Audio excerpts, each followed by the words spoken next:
Nabi Ibrahim mempunyai dua istri. Istri pertama bernama Sarah dan istri kedua bernama Hajar. Sarah melahirkan seorang anak laki-laki yang dinamakan Ishak, dan Hajar melahirkan anak laki-laki juga yang bernama Ismail. Sarah merasa kurang senang hidup bersama Hajar. Berkali-kali ia meminta kepada suaminya agar Hajar dan anaknya dipindahkan ke tempat lain. Akan tetapi, Nabi Ibrahim tidak segera menurutinya. Barulah setelah menerima perintah dari Allah, Nabi Ibrahim mengajak Hajar dan Ismail pindah ke Mekah. Ismail yang masih menyusu pada waktu itu terpaksa harus mengikuti kedua orang tuanya menempuh perjalanan yang begitu jauh dan melelahkan.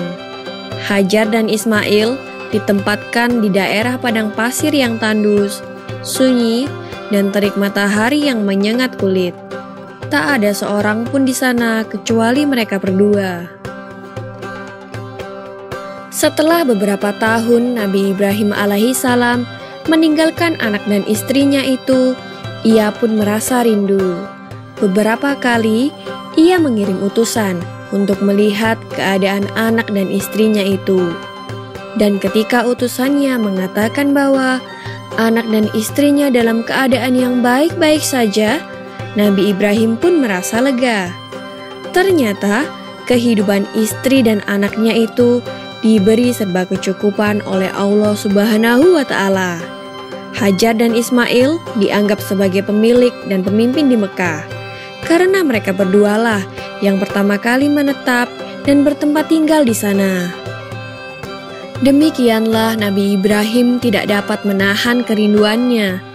Ia pun berangkat ke Mekah dan bertemu dengan Hajar dan Ismail di padang Arafah. Anak dan istrinya itu sedang menggembalakan hewan ternak yang cukup banyak. Dalam perjalanan pulang ke Mekah, setelah menggembalakan ternak, mereka beristirahat di Musdalifah karena kelelahan dan akhirnya tertidur. Dalam tidurnya yang sebentar itu, Nabi Ibrahim alaihissalam mendapat wahyu melalui mimpinya. Ia diperintahkan oleh Allah untuk menyembelih Ismail.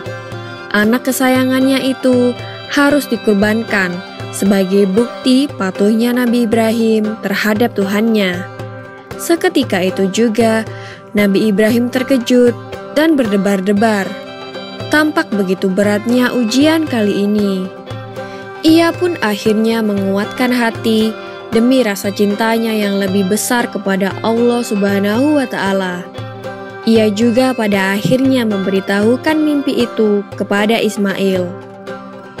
"Wahai anakku Ismail, dalam mimpi aku diperintahkan oleh Allah untuk menyerahkanmu sebagai kurban, dan aku harus menyembelihmu. Bagaimana pendapatmu, wahai anakku?" Kata Nabi Ibrahim. Ismail pun menjawab, "Wahai ayah, sekiranya itu perintah Allah, maka laksanakanlah apa yang telah diperintahkannya kepadamu. Aku akan tetap sabar dan ikhlas menerima cobaan ini."